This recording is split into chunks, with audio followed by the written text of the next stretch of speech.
In September 1939, as the skies above Poland burned with the roar of German bombers, Western Europe stood in a tense silence. The world had officially entered war after Germany's invasion of Poland, but on the Franco-German border, what followed was not the immediate clash many expected. Instead, a strange stillness settled over the Western Front, a period that history would later call the Phony War, or drôle de guerre in French. Imagine Paris in those days. Cafes remained open, Parisians strolled along the Seine, and the Eiffel Tower continued to gleam under the autumn sun. Newspapers were filled with reports of distant battles in Poland, but the French capital itself seemed untouched, almost serene. The French government mobilized millions of men, sending them to the front lines along the heavily fortified Maginot Line, a vast defensive network of bunkers, tunnels, and artillery positions stretching along the border with Germany. It was considered an impregnable wall, an engineering marvel designed to prevent any invasion from the east. Across the border, in the Rhineland, soldiers of the Wehrmacht and the feared Luftwaffe prepared for the next phase of Hitler's plan.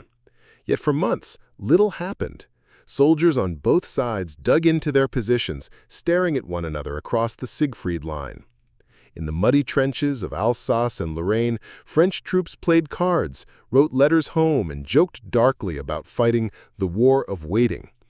The German soldiers on the opposite side did the same. Artillery shells rarely fell, and the skies, though patrolled by reconnaissance planes, did not yet rain death as they had in Poland. For the civilians of Belgium, the Netherlands, and Luxembourg, this eerie pause was both a relief and a torment.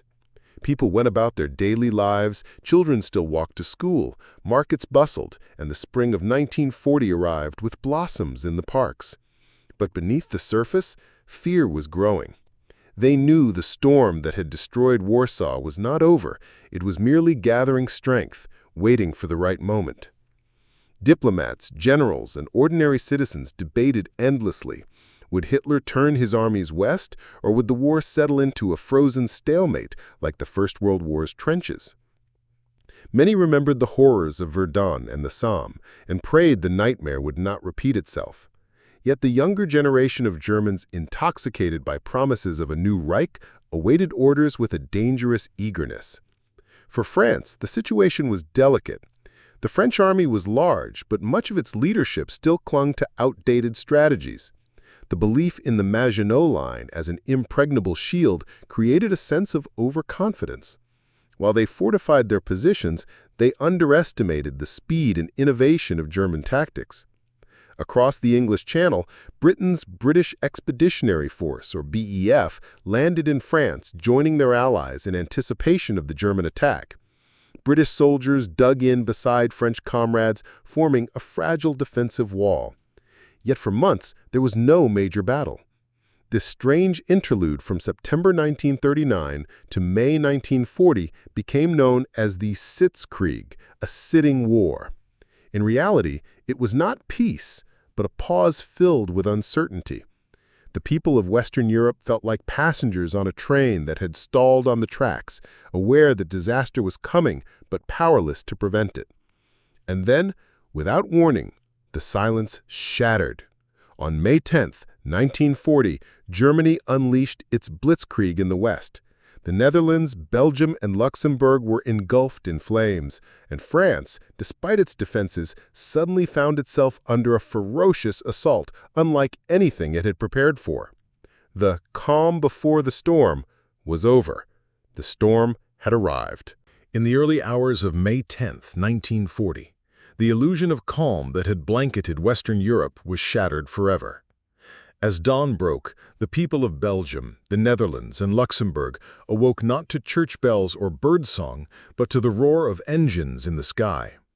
The Luftwaffe's aircraft darkened the horizon, while German paratroopers descended from above like shadows falling from the clouds. In a single, coordinated strike, Adolf Hitler's war machine expanded the Blitzkrieg westward. The attack on the Low Countries was as brilliant tactically as it was brutal in execution. Germany understood that the French had invested heavily in the Magnet Line, a fortress system stretching from Switzerland to Luxembourg. Instead of smashing head-on into this steel wall, the Wehrmacht went around it. By invading Belgium, the Netherlands, and Luxembourg, the German forces outflanked French defenses, using speed and deception to achieve what seemed unthinkable. In the Netherlands, the Germans launched one of history's first large-scale airborne assaults. Paratroopers and glider troops landed near key airfields and bridges, overwhelming defenders before they could organize. Rotterdam became the tragic symbol of this campaign. On May 14th, more than 90 German bombers filled the skies, unleashing an inferno on the city center. The bombardment reduced entire districts to smoking ruins, killing nearly 900 civilians and leaving tens of thousands homeless. The destruction was so overwhelming that the Dutch government, realizing the futility of resistance, surrendered within days. Belgium faced a similar nightmare. The German army unleashed a daring maneuver at Ardennes, one of Europe's most formidable fortresses. Using gliders, German commandos landed directly on top of the fortress, placing explosives that disabled its guns within hours. The seemingly impregnable defenses crumbled in a single day. Across the country, Belgian troops fought bravely, but they were outmatched by the speed of German tanks and the precision of the Luftwaffe air support. The fall of Belgium opened the gates for the German army to surge deeper into France. For ordinary citizens, these weeks were a blur of fear and chaos. In the Netherlands, families fled along narrow roads only to be strafed by German aircraft. Refugees carried what little they could, some with children in their arms, others pushing carts piled high with belongings. In Belgium, townsfolk huddled in cellars while bombs rained down, the sound of collapsing masonry mixing with the cries of the wounded. The French army and the British Expeditionary Force moved north to meet the Germans in Belgium, following the same instinct that had guided their predecessors in the First World War. They believed the decisive battle would be fought there, just as it had been in 1914. But this was precisely what Hitler and his generals had anticipated. While Allied troops rushed north, the main thrust of the German Blitzkrieg sliced through the Ardennes forest, a region the Allies had dismissed as impassable for tanks. Yet the German panzer divisions, led by commanders like Heinz Guderian, proved otherwise. In just a few days, they broke through the French lines at Sedan and poured westward like a flood released from a dam. It was a maneuver that stunned the world. France, one of the victors of the Great War, and considered Europe's strongest land power, suddenly found itself outflanked, its defensive masterpiece, the Magnet Line, reduced to irrelevance. The fortresses, so carefully built, were bypassed, and the armies that had moved north were now trapped in a deadly pocket, cut off from their supply lines and surrounded. In towns like Leuven and Liège, chaos reigned. Civilians, once hopeful that neutrality or alliances would shield them, now faced the full brunt of total war. Columns of smoke rose into the spring sky. Roads clogged with carts, bicycles, and livestock became targets for German aircraft. Eyewitnesses recalled the terrifying sight of Stuka bombers diving almost vertically, their mechanical sirens screaming before releasing bombs that tore through neighborhoods and marketplaces. Meanwhile, the German propaganda machine boasted of swift victories, portraying the campaign as evidence of German superiority. In reality, it was a devastating display of planning and ruthlessness. The Low Countries had become sacrificial ground, their neutrality exploited, their cities burned, their people displaced, all to serve as a stepping stone towards the real prize, France. As May 1940 drew on, the German pincer movement began to close around the Allied armies in Belgium. The trap was set. The world watched as one of the most shocking collapses in modern military history unfolded, changing the fate of Europe. When Germany launched its sweeping assault on the Low Countries, the French High Command believed it was watching a repeat of 1914.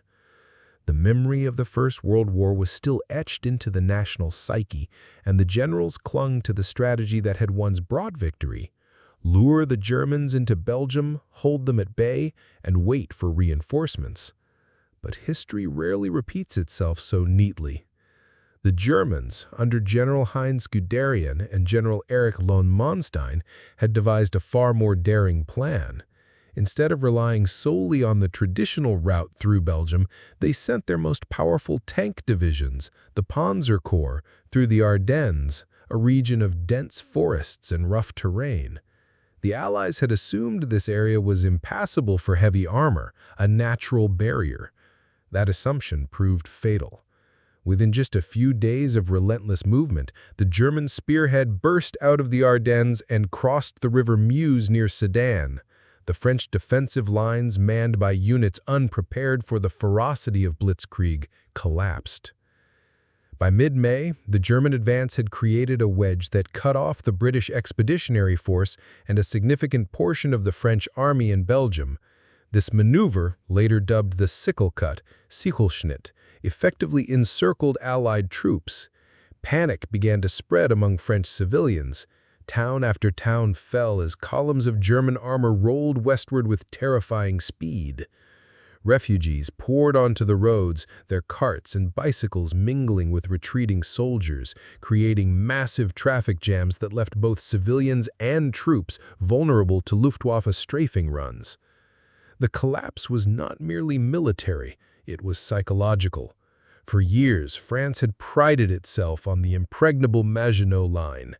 Yet the Germans had sidestepped it almost entirely, exposing the fortifications as a strategic mirage. Soldiers in the trenches of the line could hear distant artillery but were powerless to intervene. The sense of betrayal and futility was crushing. By June 14, 1940, the unthinkable happened. German forces marched into Paris.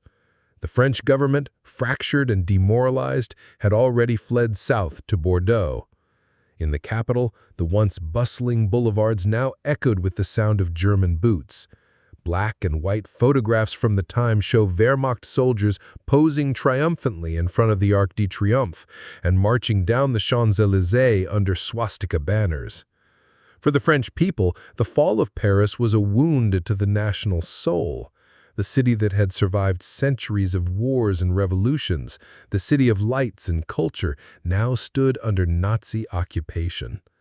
Parisians watched in silence as German tanks rolled past the Eiffel Tower. Some wept openly, others bowed their heads in despair. Yet beneath the surface, seeds of resistance were already being planted. In hidden rooms and shadowed cafes, whispers of defiance began to spread. The French government soon signed an armistice with Germany on June 22, 1940, in the same railway carriage at Compiègne, where Germany had surrendered to France in 1918. The symbolism was not lost on anyone.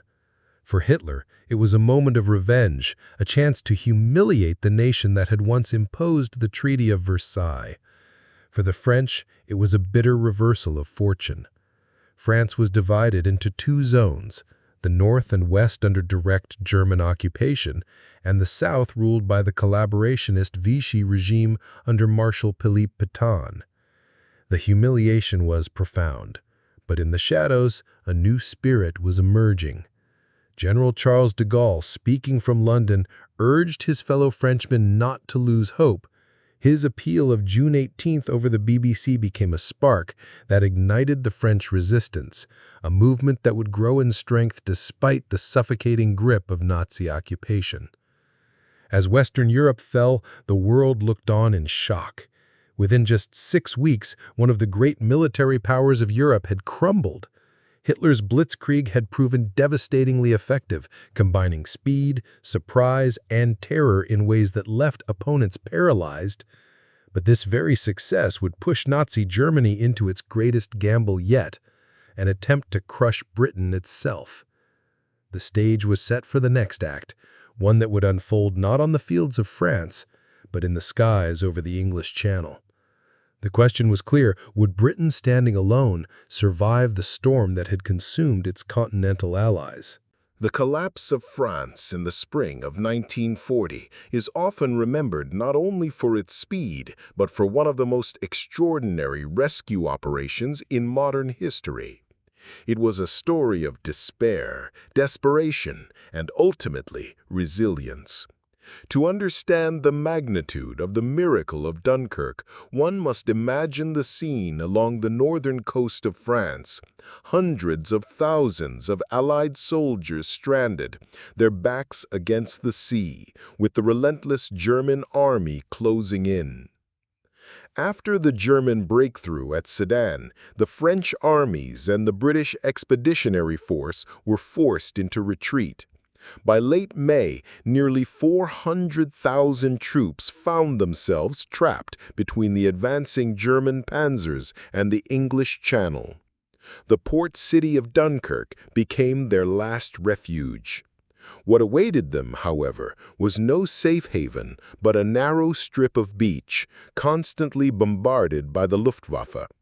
For the men waiting on the sand, the days were a nightmare of hunger, exhaustion, and terror. Eyewitness accounts describe soldiers huddled behind dunes, using their helmets to scoop water, or digging shallow trenches with bare hands to shield themselves from incoming bombs. The sea, which had once symbolized escape, became a mirror reflecting the glow of burning oil depots and sinking ships. Every hour, columns of smoke rose higher, while the sound of Stuka dive bombers split the air. Back in London, Prime Minister Winston Churchill, who had only recently taken office in May, faced a decision of immense consequence.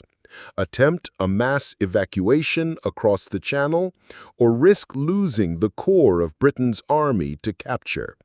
On May 26th, he gave the order to launch Operation Dynamo, a desperate plan to rescue as many soldiers as possible using the Royal Navy's warships and an improvised flotilla of civilian vessels.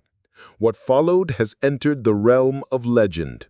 From fishing boats and merchant ships to yachts and ferries, more than 800 vessels crossed the perilous waters between Dover and Dunkirk. Many of them were operated not by soldiers, but by ordinary civilians, fishermen, ferry captains, even pleasure boat owners who answered the call to save the stranded troops. For 9 days, from May 26th to June 4th, a human tide ebbed and flowed across the beaches. Soldiers lined up in the shallow water, sometimes waiting for hours with waves lapping at their waists, hoping for a chance to board a boat. German artillery fire and aerial attacks turned parts of the shore into scenes of devastation, yet the evacuation continued day and night. By the time the operation ended, an astonishing over 338,000 soldiers had been rescued, nearly 200,000 British troops, and over 140,000 French and Belgian soldiers. Churchill, in a speech to Parliament, called it a miracle of deliverance, and yet he reminded his people soberly, wars are not won by evacuations. France itself, however, could not be saved. Even as the last men were pulled from Dunkirk, German forces swept southward. By June 14th, Paris was occupied.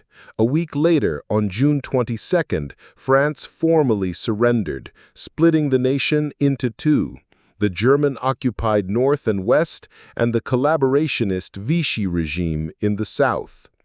For Britain, the escape from Dunkirk was both a salvation and a warning. The army had been saved, but without its heavy weapons, tanks, and vehicles, it was a wounded force. If Hitler turned his attention across the Channel, Britain would stand alone, vulnerable to invasion. For the men who had survived Dunkirk, the memories would haunt them forever. The cries of comrades drowning, the blackened hulks of burning ships, the mixture of shame and relief as they stepped back on English soil. Yet within that trauma, there was also a new sense of unity. The British public welcomed their soldiers as heroes, not failures. A spirit of defiance spread, captured most famously in Churchill's words, "We shall fight on the beaches, we shall fight on the landing grounds, we shall fight in the fields and in the streets, we shall never surrender." The fall of France in June 1940 sent shockwaves across the world. Suddenly, Britain stood alone, facing the most formidable war machine Europe had ever seen. The question was stark and urgent. Could a single island withstand the fury of Nazi Germany? Hitler, confident after his lightning victories in Poland, Norway, Belgium, and France, believed Britain would soon bow to pressure. Yet before any invasion could succeed, the Germans needed to dominate the skies. Thus began the Battle of Britain, a confrontation that would unfold in the summer and autumn of 1940. Fought not on muddy trenches, but in the blue heavens above the English Channel. For the Luftwaffe, victory seemed inevitable. They commanded nearly 2,600 aircraft, including the deadly Messerschmitt Bf-109 fighters and Heinkel He-111 bombers. Against them stood the Royal Air Force, RAF, with roughly 1,000 aircraft, many of them older and seemingly outdated. On paper, the odds were grim. Yet the RAF possessed two remarkable assets, the Hawker Hurricane and the Supermarine Spitfire. The Hurricane was rugged, reliable, and easier to repair, while the Spitfire, with its sleek elliptical wings and Rolls-Royce Merlin engine, became a symbol of British resilience and technical brilliance. But machines alone do not win wars. It was the young pilots, often in their late teens or early 20s, who transformed the Battle of Britain into a saga of courage. They came from every corner of the British Empire. Canadians, Australians, South Africans, New Zealanders, and even from occupied nations like Poland and Czechoslovakia. The Polish 303 Squadron became legendary for their ferocity, downing far more enemy aircraft than their British counterparts. One RAF veteran later recalled, "They came like eagles, fast and furious. They fought as if every dogfight was personal." For ordinary Britons, the battle was both terrifying and strangely unifying. The Luftwaffe turned its focus from military targets to the cities themselves, launching what became known as the Blitz. Night after night, London burned. Families huddled in the underground stations, turning platforms into makeshift dormitories. Children clutched their parents' hands as bombs thundered above, sending dust and sparks raining down. Yet in the morning, Londoners emerged, brushing soot from their coats, determined to carry on. Shops reopened, buses ran, and the famous black humor of the British became a weapon of defiance. Across the Channel, German commanders expected Britain to sue for peace. But Churchill's resolve, broadcast over the radio in his deep, defiant voice, rallied the nation. His phrase, "never in the field of human conflict was so much owed by so many to so few," immortalized the RAF pilots who risked everything. The few, as they became known, fought day after day, sometimes flying multiple sorties, pushing their fragile machines to the limit. The turning point came in September 1940, when Hitler, frustrated by the RAF's resistance, shifted strategy. Instead of focusing on destroying airfields, the Luftwaffe began bombing London relentlessly. It was a grave miscalculation. The respite allowed RAF airfields to recover, planes to be repaired, and pilots to regroup. The Germans inflicted terror, but they failed to break Britain's air defenses. By October 17, Hitler postponed his plans for invasion indefinitely. The Luftwaffe had lost nearly 2,000 aircraft, a devastating blow. Britain, scarred but unbroken, had survived the storm. For the first time, Nazi Germany had been halted. The skies of Europe, once thought to be Hitler's domain, were now the RAF's. Yet the victory came at a terrible cost. More than 23,000 civilians in Britain lost their lives during the Blitz. Entire neighborhoods in London, Coventry, and Liverpool lay in ruins, and the war was far from over. In Berlin, Hitler turned his gaze eastward, plotting an even greater conquest, the invasion of the Soviet Union. But for Britain, the victory in the skies was more than a reprieve.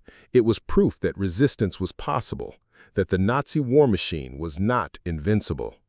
As searchlights faded and the last bomb craters were filled, the people of Britain stood taller. They had faced the darkness head-on and endured. But across the continent, France lay defeated. Belgium and the Netherlands were under occupation, and the future of Europe remained uncertain. The next chapters of the war would test not only armies, but entire nations, as Western Europe braced for the long years of suffering yet to come. When the guns fell silent after the collapse of France in June 1940, one might have expected relief. Yet for millions of civilians across France, Belgium, and the Netherlands, a different kind of nightmare began.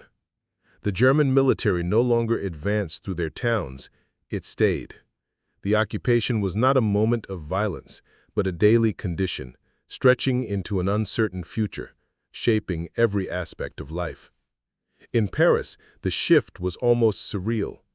One morning, the streets were filled with German patrols, their boots clicking on the cobblestones, their tanks parked near cafes and monuments.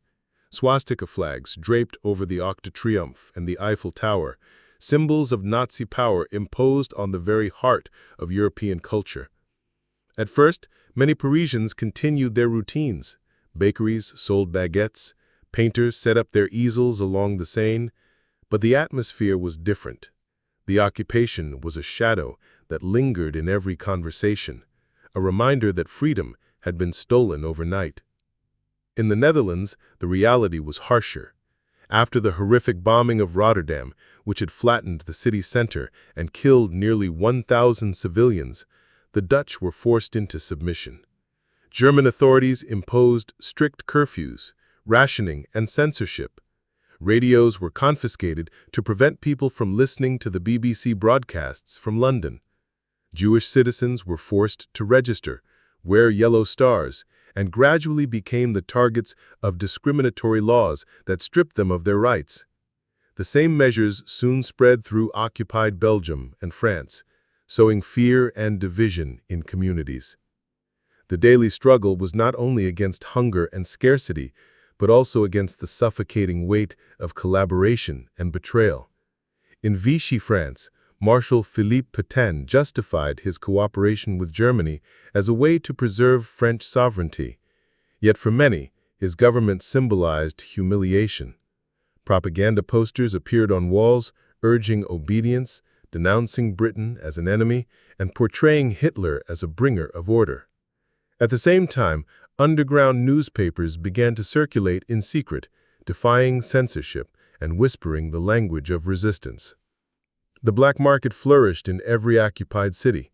Butter, meat, and coffee became rare luxuries. A family might trade a wedding ring for a loaf of bread or a few liters of milk.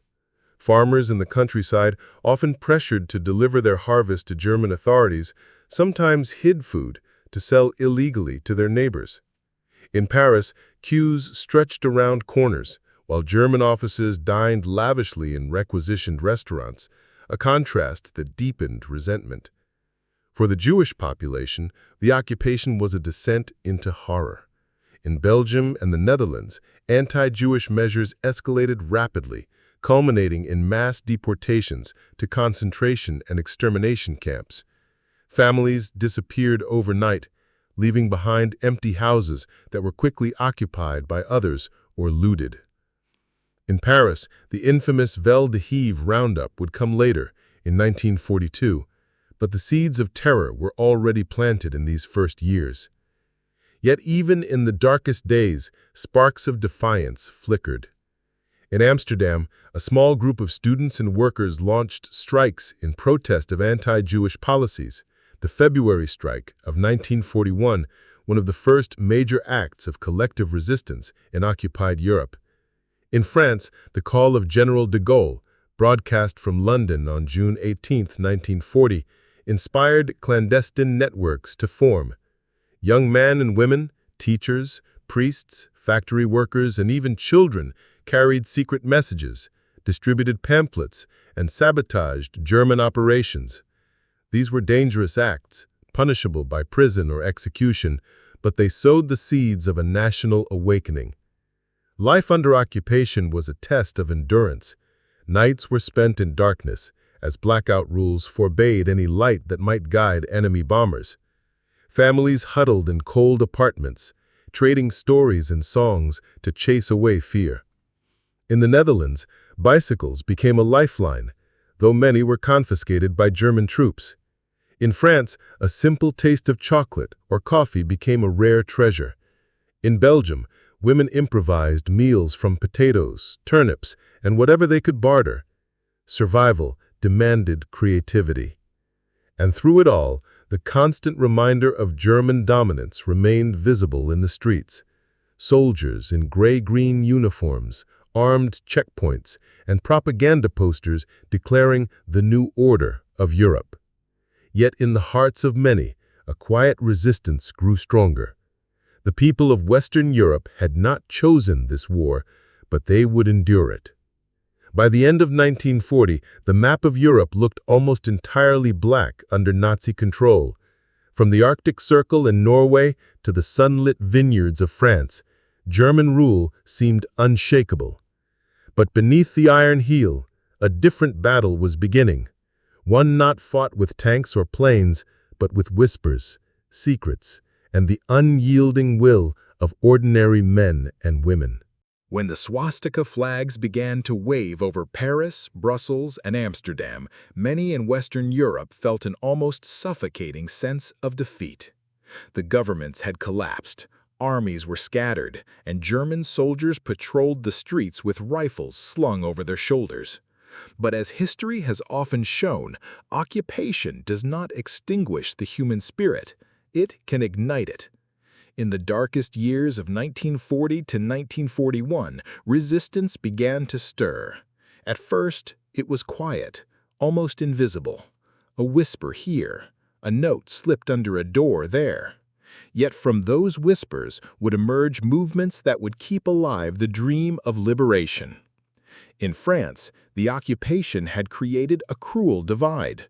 The North and West were under direct German control, while the South was governed by the so-called Vichy regime, led by Marshal Pétain. Vichy collaborated with the Nazis, enforcing their decrees and suppressing dissent. But not everyone accepted humiliation.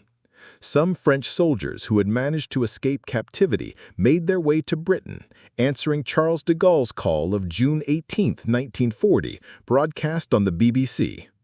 In that brief but defiant speech, de Gaulle declared that France had lost the battle, but not the war. His words reached across the Channel, seeding hope in hearts that had nearly given up. Back in occupied France, small groups of men and women began to form clandestine networks. They called themselves the Resistance. They printed underground newspapers, spreading truth to counter Nazi propaganda. They passed messages, maps, and intelligence to the British. They sabotaged railway lines, cut communication cables, and guided downed Allied pilots through forests and safe houses toward Spain and freedom. In Belgium, similar networks appeared. Teachers, students, priests, and factory workers came together in secret circles. They would meet in the back rooms of cafes or in barns under the cover of night. Some focused on publishing underground journals, others on smuggling information to London. In Brussels, a clandestine paper called La Libre Belgique circulated tens of thousands of copies despite the threat of death for those caught with it. In the Netherlands, resistance was both bold and tragic.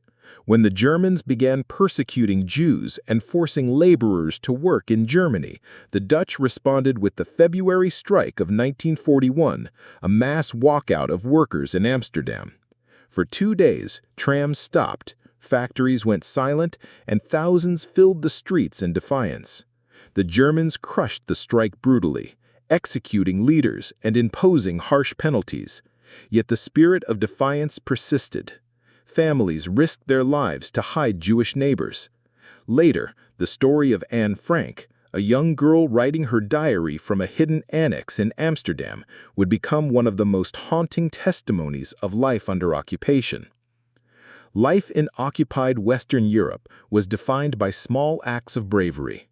A farmer smuggling bread under a cart of hay, a school teacher refusing to teach Nazi propaganda, a postal worker intercepting German letters and passing them to the resistance.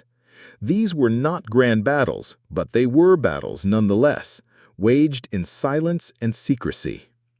The occupiers responded with fear and brutality. The Gestapo and the SS spread terror through arrests, torture, and executions. Posters appeared on city walls listing the names of those executed as a warning. Informers lurked everywhere. A careless word could mean death. Yet the more the Nazis tried to suppress opposition, the more determined people became to resist in whatever small way they could.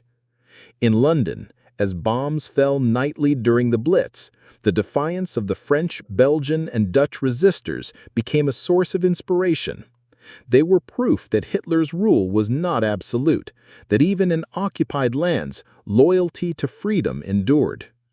Allied intelligence agencies, especially Britain's Special Operations Executive, SOE, began to train and send agents to support these underground networks. Radios were smuggled in, coded messages broadcast over the airwaves, and secret drops of weapons carried out by parachute in the dead of night. The early resistance movements of Western Europe were fragmented, fragile, and constantly hunted. But their courage kept the flame alive during a time when darkness seemed to cover the continent. They were the spark that would later grow into organized national uprisings, sabotages, and full-scale partisan warfare. In the occupied cafes of Paris, in the quiet farmhouses of Flanders, and in the hidden attics of Amsterdam, ordinary people made extraordinary choices. They risked everything, not for glory, not for riches, but for the hope that one day their countries would breathe freely again. While the world's attention in early 1940 was fixed on Poland and the looming threat to France, Hitler's eyes were already scanning the northern horizon. The icy waters of the North Sea and the long fjords of Norway seemed distant from the fiery battlefields of Central Europe. Yet for the German war machine, they represented both opportunity and danger. Control of Scandinavia was not just about geography, it was about resources, strategy, and prestige. Germany's industrial might relied heavily on iron ore imported from Sweden.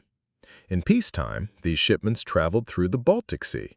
But in winter, when the Baltic ports froze, Swedish ore was shipped through the Norwegian port of Narvik, transported down the coast by vulnerable merchant vessels. If Britain cut this lifeline, Germany's arms industry could be crippled. At the same time, Norway's fjords offered ideal naval bases for German U-boats and warships, from which they could strike at Allied shipping in the Atlantic. The Allies, too, understood the importance of Scandinavia. In fact, Britain and France had already discussed occupying parts of Norway to secure the iron ore route. But once again, Hitler acted first. On April 9, 1940, in a bold operation named Weserübung, German forces simultaneously invaded Denmark and Norway. For Denmark, the war lasted only 6 hours, one of the shortest campaigns in modern history. Surprised by the overwhelming German force, the Danish government capitulated almost immediately to avoid destruction of its cities. German troops rolled through Copenhagen, while King Christian X chose to remain on his throne, becoming a quiet symbol of national dignity under occupation. Denmark would live under German control, but its government and monarchy initially retained limited autonomy. Norway, however, was a different story. Its mountainous terrain, long coastline, and strategic ports made it both harder to conquer and more valuable. The Germans launched a combined airborne and naval assault, seizing key cities like Oslo, Bergen, and Trondheim. At Narvik, a critical battle unfolded. German troops landed by sea, supported by destroyers, but faced fierce resistance from Norwegian defenders and Allied forces, including British, French, and Polish units. For weeks, the fjords echoed with the thunder of naval guns and the roar of aircraft. In May 1940, Allied troops even succeeded in recapturing Narvik. But the German offensive in France was moving so swiftly, drawing Allied attention southward, that the campaign in Norway was abandoned. The Allies withdrew, and by June 10th, Norway had fallen completely under German control. For the Norwegian people, occupation meant a sudden loss of freedom. The Germans installed Vidkun Quisling, a collaborator whose very name would later become a synonym for treachery. His regime attempted to align Norway with Nazi ideology, but it faced widespread resistance.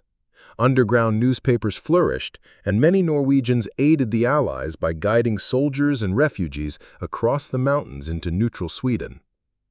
The conquest of Denmark and Norway revealed once again the terrifying efficiency of Blitzkrieg. It was not merely tanks rolling across fields, it was a carefully choreographed dance of air, sea, and land forces, all moving with precision. The Germans had rewritten the rules of war, proving that no nation, no matter how secure behind geography or neutrality, could feel safe. Yet hidden beneath the humiliation and fear, the seeds of defiance grew in Scandinavia too. From the sabotage of railways and telegraph lines to the daring raids of Norwegian commandos against German heavy water facilities, the story of resistance would continue to unfold. For Hitler, the northern victories secured vital resources and naval bases. For the Allies, they were a bitter lesson. Hesitation meant defeat. As the swastika flew over Copenhagen and Oslo, the free nations of Europe realized that only boldness and sacrifice could prevent the entire continent from falling under the shadow of tyranny. The beaches of Dunkirk had become a symbol of both despair and salvation. On the one hand, the evacuation of more than 338,000 Allied soldiers in early June 1940 was hailed as a miracle. On the other, the reality was sobering. France had fallen, its government had surrendered, and the mighty German Wehrmacht stood triumphant over almost the entire continent. Only one nation remained unconquered in Western Europe: Great Britain. To the outside world, Britain appeared isolated and vulnerable. Across the English Channel, German artillery and planes could already be seen from the cliffs of Dover. The ports of Belgium and France had become Nazi strongholds, giving Hitler direct access to the North Sea.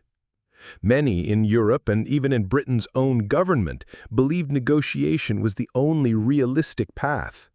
Yet one man refused to consider surrender. Winston Churchill, the new Prime Minister, had been in office for less than a month when France collapsed. In those tense June days, he delivered his now famous speech, "We shall fight on the beaches. We shall fight on the landing grounds. We shall fight in the fields and in the streets. We shall fight in the hills. We shall never surrender." These words were not empty rhetoric. Britain was preparing for invasion. The Germans had drawn up Operation Sea Lion, a plan to cross the Channel with barges, land troops on the English coast, and march to London. For this to succeed, the Luftwaffe needed to destroy the Royal Air Force and secure control of the skies.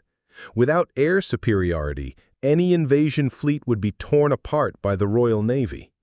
Thus, Britain's fate rested in the hands of a few thousand young pilots and their aircraft. But while the military prepared, the home front had to endure its own ordeal. The Blitz, which had begun in September 1940, turned London and other major cities into nightly infernos. Bombs rained down on London, Coventry, Liverpool, Birmingham, and Manchester, reducing entire neighborhoods to rubble. Families slept in the tunnels of the London Underground, their children wrapped in blankets, their ears ringing from the thud of explosions overhead. In Coventry, a single night of bombing in November left the city center destroyed, its medieval cathedral reduced to a skeletal ruin. Despite this suffering, a strange sense of unity gripped the British people. Neighbors shared food and shelter, firefighters risked their lives in burning streets, and volunteers cleared rubble by hand. The government distributed gas masks, encouraged Dig for Victory gardens, and kept cinemas open to maintain morale. Life, though fractured, continued. Couples married and bombed out churches. Children played on piles of bricks as if they were castles. The resilience of the British public became as much a weapon as the Spitfires themselves. German bombers could destroy buildings, but they could not destroy the spirit that Churchill called the lion's roar. For every night of terror, there was a morning after when people emerged from shelters, shook off the dust, and went about their daily routines with stoic determination. Internationally, the image of Britain standing alone, its cities burning, its people unbroken, captured the imagination of the world. In the United States, newspapers published photos of Londoners drinking tea among the ruins, firefighters battling flames, and children being evacuated to the countryside. American public opinion, once hesitant about involvement in European affairs, began to shift. While the U.S. remained officially neutral, sympathy for Britain grew, laying the foundation for the Lend-Lease Act of 1941, which would provide vital material aid. Meanwhile, within occupied France, not all citizens accepted defeat. Charles de Gaulle, broadcasting from London, continued to call for resistance, declaring that France's fight was not over. But for the moment, Britain was the sole active opponent of Nazi Germany in Western Europe. Its survival was uncertain, its cities were under fire, and its people were weary.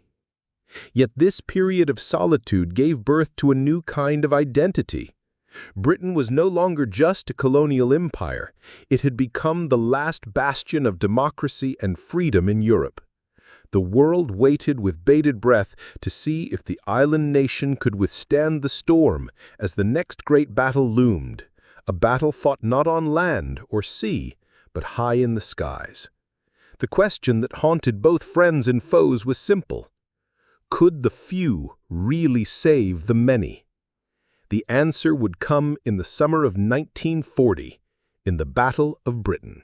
The fall of France in June 1940 sent shockwaves across the world. Suddenly, Britain stood alone, facing the most formidable war machine Europe had ever seen. The question was stark and urgent. Could a single island withstand the fury of Nazi Germany? Hitler, confident after his lightning victories in Poland, Norway, Belgium, and France, believed Britain would soon bow to pressure. Yet before any invasion could succeed, the Germans needed to dominate the skies. Thus began the Battle of Britain, a confrontation that would unfold in the summer and autumn of 1940, fought not on muddy trenches, but in the blue heavens above the English Channel. For the Luftwaffe, victory seemed inevitable. They commanded nearly 2,600 aircraft, including the deadly Messerschmitt Bf-109 fighters and Heinkel He-111 bombers. Against them stood the Royal Air Force, RAF, with roughly 1,000 aircraft, many of them older and seemingly outdated. On paper, the odds were grim. Yet the RAF possessed two remarkable assets, the Hawker Hurricane and the Supermarine Spitfire. The Hurricane was rugged, reliable, and easier to repair, while the Spitfire, with its sleek elliptical wings and Rolls-Royce Merlin engine, became a symbol of British resilience and technical brilliance. But machines alone do not win wars. It was the young pilots, often in their late teens or early 20s, who transformed the Battle of Britain into a saga of courage. They came from every corner of the British Empire. Canadians, Australians, South Africans, New Zealanders, and even from occupied nations like Poland and Czechoslovakia. The Polish 303 Squadron became legendary for their ferocity, downing far more enemy aircraft than their British counterparts. One RAF veteran later recalled, "They came like eagles, fast and furious. They fought as if every dogfight was personal."